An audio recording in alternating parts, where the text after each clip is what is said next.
Hey, how you doing? Austin Hilton here. And in this video, we're going to be talking about NIO, one of the preeminent Chinese EV manufacturers. This is an update video giving you an update on some of the latest information having to do with the company.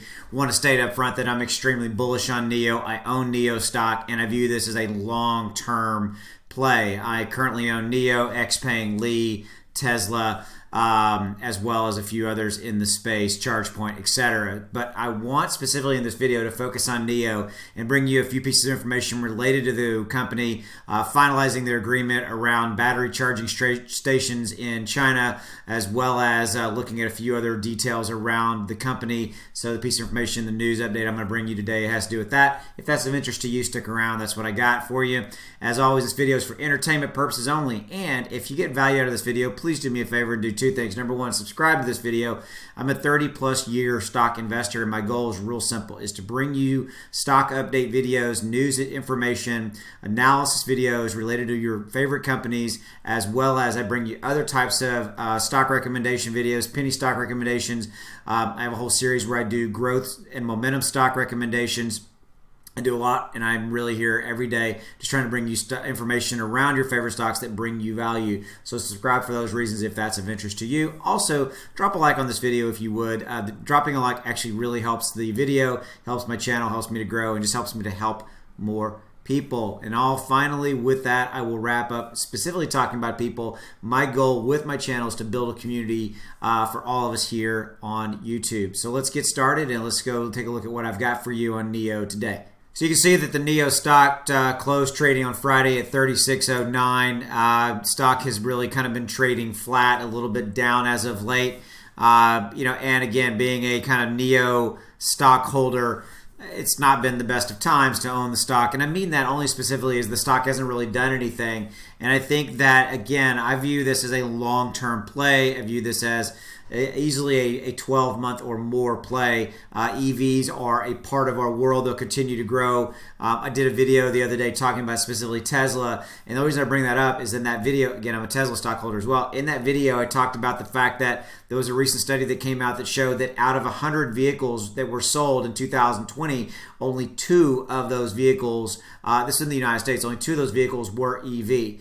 I realize that I'm talking about America real quick, but I'm using this scenario to basically crystallize and show you a point. And that point is that EV has a tremendous amount of runway left to it. If right now, in 2020, 2021, out of 100 cars sold in the United States, if only 2 of them are EV cars, think of how many more cars, EV cars, can be sold in the very near future. And that final part of that data was in 2025, out of 100 cars sold in the United States, 10 of them will be EV. So again, you have a massive amount of runway and time and years to own these stocks because these companies are here to stay. And I'm just a huge fan of them overall. Okay, so let's look at what I got for you for NIO. So NIO has just finalized their agreement with Sinopec to build 5,000 battery swap stations. We're going to talk about that. We're going to talk about NIO's management, specifically their CEO. A little bit of background around him. Actually, I learned a few things about him I didn't know. And then I love this. NIO is differentiating its product much like Apple did. I am a huge Apple fan. You can see from the phone. And I'm recording this on an iMac. I have a desktop MacBook. I have all of their products. What does that have anything to do with NIO?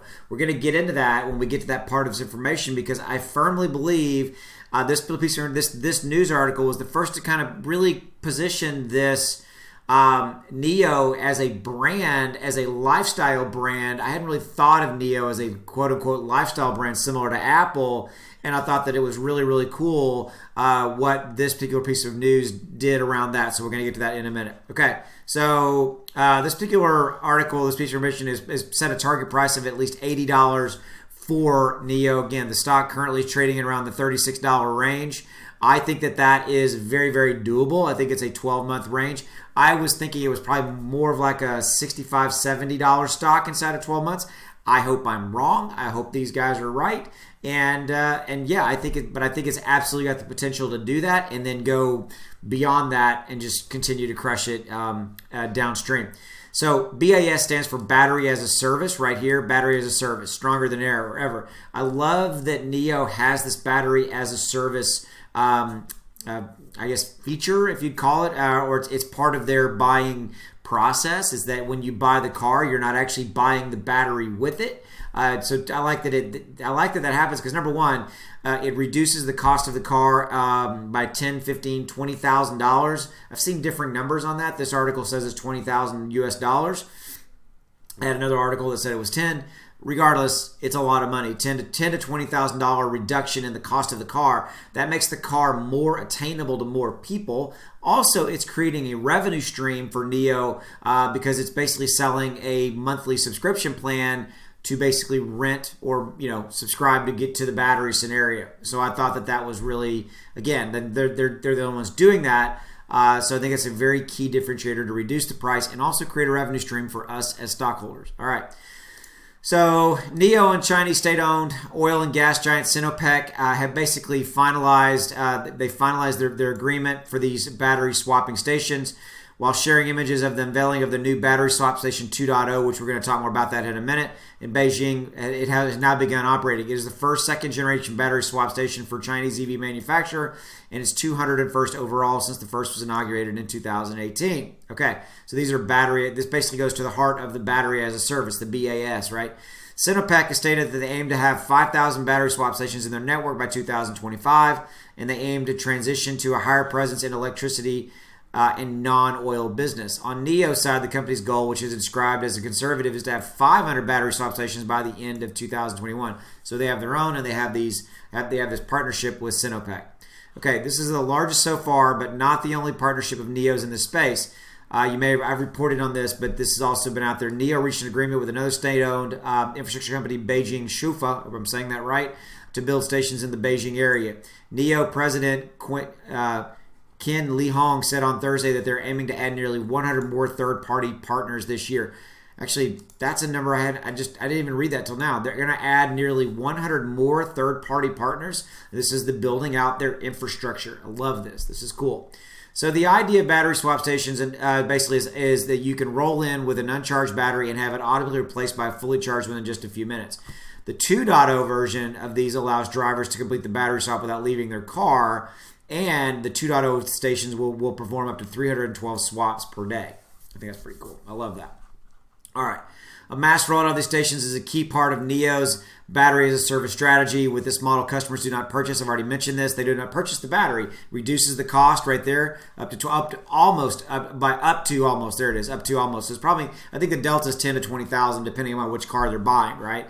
More and more swap stations are deployed. The convenience gap between electric and petrol fuel vehicles could gradually disappear, because that's really what we're talking about, right? Convenience gap. Right here now in the United States, there is a massive convenience gap. We've got massive amount of land to cover, especially kind of in the South where I live. You can't have these battery swapping and charging stations, battery charging stations, high. You have them in high density areas, but it's harder to have them when you're so spread out, right? It's hard to. You have to plan your miles and things like that. I am absolutely going to be buying an EV car in the next year or two, but I also have a truck that I drive daily and things like that because of that convenience gap. But I know that convenience gap in the United States is going to continue to strengthen, not strengthen, shrink. Excuse me, sorry, shrink. There you go. All right, so that's really what I talked to you about on the battery charging. Excuse me, I apologize, I'm not done. Though not the creator of technology, NIO appears to be moving faster towards dominating what could be the future of EV refueling. Okay, cool. And it could be shaping up as a supplier of battery as a service to other manufacturers, increasing the scope of his business. This is really compelling. The company already has an agreement with Ford Motor Company to allow their Mustang E in China to use these battery swapping stations too. Pretty impressive right there. So they have an agreement with Ford for the Mustang E in China. All right. This step sets NIO apart from the competition and puts it on the road to much more than an EV manufacturer, by also becoming a supplier of critical infrastructure. It will soon be the largest economy in the world. Pretty cool. Okay, this is talking about the CEO himself. I thought this was interesting. I didn't know some of this. Lee started his first business at 21, but found real success 4 years later with Bit Auto Holdings, which is a portal that provides consumers with in-depth information about cars. He was the CEO of Bit Auto from 2005 to 13. during which time the company went public and achieved over $1 billion valuation. In 2014, Lee started NIO, and here we are today. What I like most about Lee is his experience in the automobile sector. In fact, he may have acquired the most important experience of all, knowing what the consumer wants. Okay, which leads us directly into the third point of this article, which I thought was really interesting, and I had not thought of NIO in relation to basically being similar to Apple. I mean, again, I've already told you, I've bought completely into Apple in their entire scenario. I have iPhones, used to use iPads, don't use those anymore, but I have an iMac that I'm recording this video on. I have a brand new laptop, etc. I'm 100% into their infrastructure, into their products. But NIO is doing the same thing. So listen to this. This is pretty cool. Okay. Following on the previous point, NIO is positioning itself very well in terms of consumer demand. Vehicles, like phones, are a statement about who you are, and NIO is building a brand that people can identify.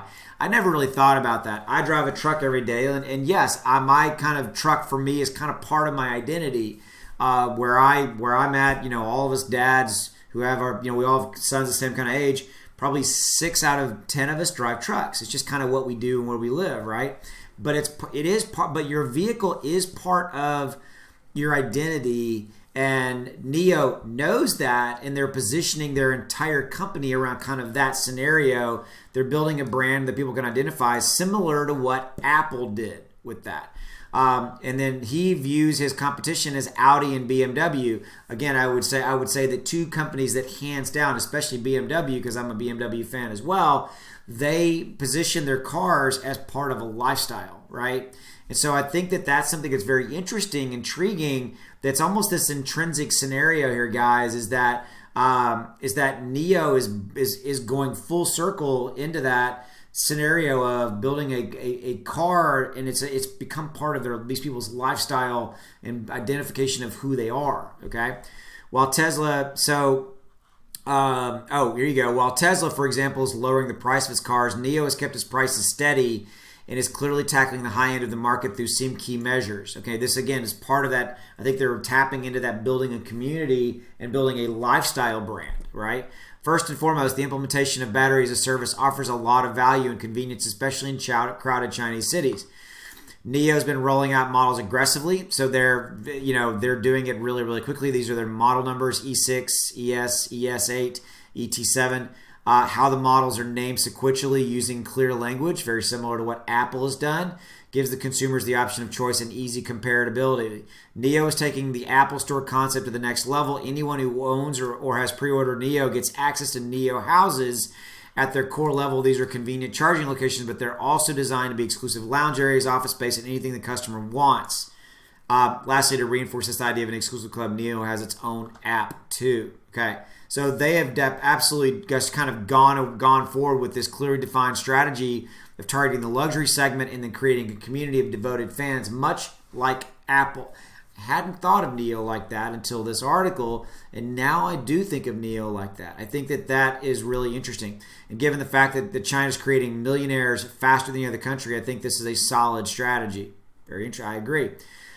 So their battery as a service model has potential to bring in significant revenue. I've already mentioned that, subscription-based revenue. And they know what customers want, and they're building in the most modern scenario of tackling that, of adding that their company part of is identification of a lifestyle with their customers. So let's wrap up with a few final thoughts.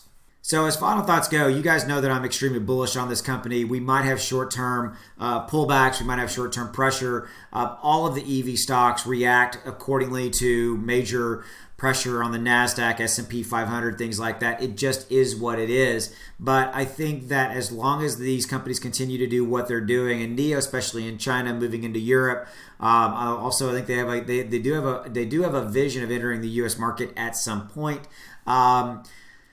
I think it's an overall good long-term growth stock that is just going to continue to do well in the short term. In the next couple of weeks or so, might not do great, might continue to be a little flat and soft. that is what it is. I'm not worried about it. I'm definitely not losing sleep. And I think that this is a great company that is just going to be around for a long time to come in this space. I'm bullish on them, and I think they're going to continue to do well. Hope you enjoyed this video. If you did get value out of it, please drop a like on it. Consider subscribing, as well as I'll see you in the next video down the road. Take it easy. Bye.